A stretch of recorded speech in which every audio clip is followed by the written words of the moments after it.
వ్యక్తుల మాటల్ని వారి పార్టీలోని వ్యక్తులు నమ్మరు, ఆ నియోజకవర్గంలోని ప్రజలు నమ్మరు. ఆవిడని రాజకీయ భవిష్యత్తు లేదు, ఆవిడ చెప్పేవన్నీ అబద్ధాలని చెప్పి ప్రజలందరికీ తెలుస్తారు. ఇప్పుడు ఇంకొక రోజా గారి వాదన మాటల్ని సుజాత ఎవరు గారు కన్సిడర్ చేయరు. సుజాత గారు ఇంకొక వాదన, ఈ రోజున ఏదైతే చంద్రబాబు గారు లేదంటే కూటమి ప్రభుత్వం, ఎన్డీఏ ప్రభుత్వం, బీజేపీ కానీ జనసేన కానీ కలిసి వెళ్తున్నాయి, ఈ క్రమంలో భిన్నాభిప్రాయాలు వ్యక్తమైన ఈ తిరుపతి ఇష్యూ గురించి. కాబట్టి రానున్న రోజుల్లో పవన్ కళ్యాణ్ చంద్రబాబు విడిపోతున్నారని చెప్పి మరి ఒక సెక్షన్ ఆఫ్ మీడియా విపరీతంగా మాట్లాడుతున్న పరిస్థితి.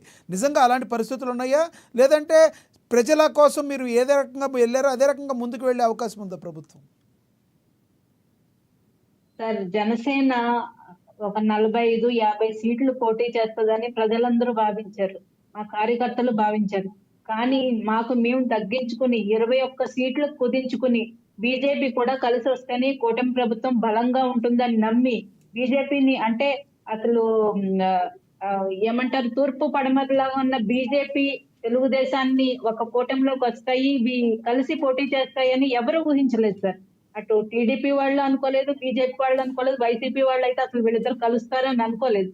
అలాంటి మైత్రిని ఏర్పరిచి మేము సీట్లు తగ్గించుకుని అటు బీజేపీకి సీట్లు ఇవ్వడం కానీ, ఇటు తెలుగుదేశం ఎక్కువ సీట్లు తీసుకుని పోటీ చేయడం కానీ, అంతా మేము తగ్గింది దేనికోసం సార్? ప్రజల కోసం, మా పార్టీ నాయకుల కోసం, మా కార్యకర్తల కోసం మాకు ఎక్కువ సీట్లు కావాలని పట్టుబట్టలేదు. మేము రాష్ట్ర ప్రజల సంక్షేమమే ప్రధాన ధ్యేయంగా, ప్రధాన అజెండాగా, అదే మాకు మొదటి ప్రయారిటీగా మేము తగ్గి కూటమిలో ఏర్పడ్డాం.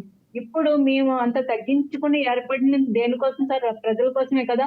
అలాంటిది ఇప్పుడు గెలిచిన తర్వాత మేము విడిపోతామంటాం. వాళ్ళు గోతికాడ నక్కల్లాగా కొన్ని టీవీ ఛానల్స్ కానీ, కొంతమంది వైసీపీకి సంబంధించిన వ్యక్తులు కానీ అది కోరుకుంటున్నారు.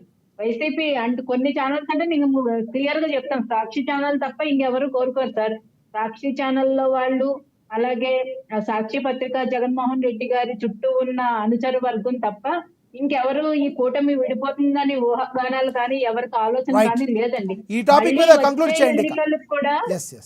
వచ్చే ఎన్నికలకు కూడా ఈ కూటమి ప్రభుత్వమే కలిసి పోటీ చేస్తుంది, మా మధ్య మైత్రి ఇలాగే ఉంటుందని చెప్పి పవన్ కళ్యాణ్ గారు చాలా సందర్భాల్లో చెప్పడం జరిగింది. అలాగే చంద్రబాబు నాయుడు గారు చెప్పడం జరిగింది. వీళ్ళందరూ బాగానే ఉన్నారు సార్, ఎటువంటి విభేదాలు లేవు, రావు కూడా. జగన్మోహన్ రెడ్డి గారు ఇంకా అలాగే పగటి కనులు కంటూ ఉండడమే తప్ప ఇంకేమీ లేదు సార్. రైట్, కంక్లూడ్ చేయండి దీని మీద, ఇవాళ టాపిక్ మీద కంక్లూడ్ చేయండి ప్లీజ్.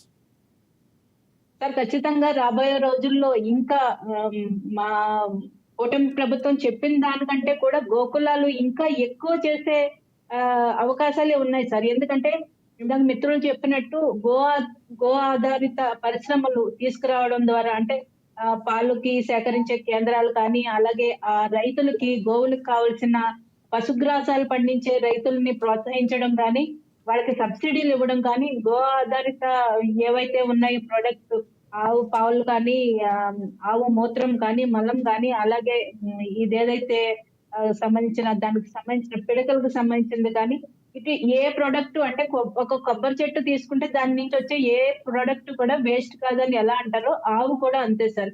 దీనికి అత్యంత డిమాండ్ విదేశాల్లో ఉండడం వల్ల ఈ ఎక్స్పోర్ట్ చేయడానికి అవకాశాలు రైతులకి బాగా కల్పించడం కానీ, ఎక్స్పోర్ట్ పెంచడం కానీ, అలాగే మనకి కోల్డ్ స్టోరేజెస్ ఏర్పాటు చేయడం కానీ, ఇవి ఒక చైన్ సిస్టమ్ లాగా ఇవన్నీ అభివృద్ధి చెందితే ఖచ్చితంగా ప్రతి వాళ్ళు ముందుకు వస్తారు, చేయడానికి ఇష్టపడతారు. ₹1 వాళ్ళకి మిగులుతుంది, తద్వారా ప్రజలకి ఆరోగ్యం చేకూరుతుంది, దేశానికి మంచి చేకూరుతుందంటే అందరూ ముందుకు వస్తారు, అందరూ అప్రిషియేట్ చేస్తారు.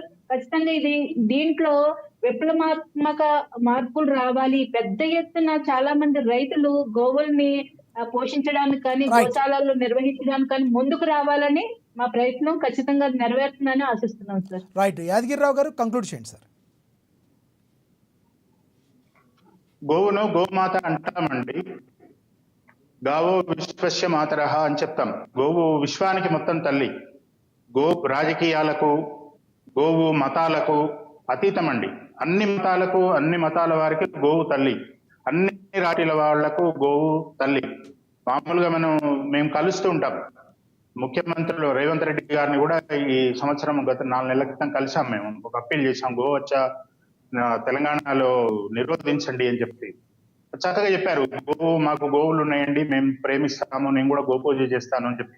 వ్యక్తిగతంగా కలిసినప్పుడు అందరూ గోవును ప్రేమిస్తారు. ఇలాంటి విషయాలు వచ్చినప్పుడు మతాలకు, ఓటు బ్యాంకుకు ముడిపెట్టి, రాజకీయాలకు ముడిపెట్టి ఆలోచన చేస్తూ ఉంటారు నాయకులు. దాని నుంచి దూరం. రెండోది సైంటిఫికల్ గా అని చెప్పారు. సైంటిఫికల్ గా అనేక శాస్త్రీయ పరమైనటువంటి మేము పరిశోధనలు చేస్తున్నామండి నాగపూర్ లో. మాది భారతీయ గో విజ్ఞాన అనుసంధాన కేంద్రం అనేటువంటిది ఉంది. 5 పేటెంట్లు వచ్చాయండి గోమూత్రానికి. మనం తెచ్చుకోగలిగాం. కేంద్ర ప్రభుత్వము మా యొక్క సంస్థ రెండు కలిపి జాయింట్ గా గోమూత్రానికి 5 రకాల పేటెంట్లు మనకు వచ్చాయి.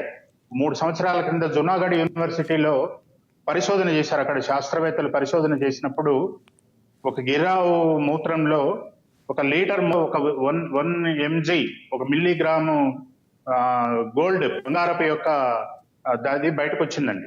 అంటే అద్భుతమైనటువంటి మెడిసిన్ అనేటటువంటిది శాస్త్రీయమైనటువంటి పరిశోధన ద్వారా తేలింది. కనుక వీటన్నింటినీ దృష్టిలో పెట్టుకొని ఈ రాష్ట్రము, దేశం Right. అభివృద్ధి కోసం ఇక ప్రభుత్వాలు పాటుపడాలి. ఒక విషయం అండి, అంటే రైతులకు ఎలా లాభం